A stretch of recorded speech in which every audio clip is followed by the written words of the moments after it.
Guys দেখো আমরা পিঠা বানাচ্ছি দুই বোন মিলে। পাটিসাপটা বানায় আর আমি মালপো।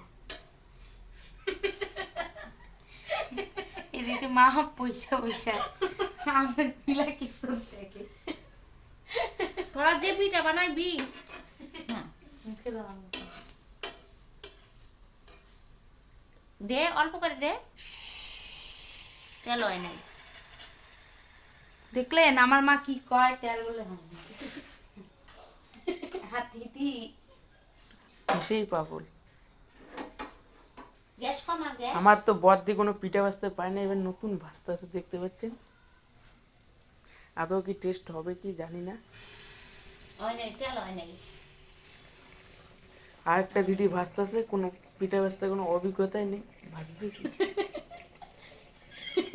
শরীরের মতন কথা বলবি না বুঝছিস। এতক্ষণ পিঠা দিচ্ছে লেগে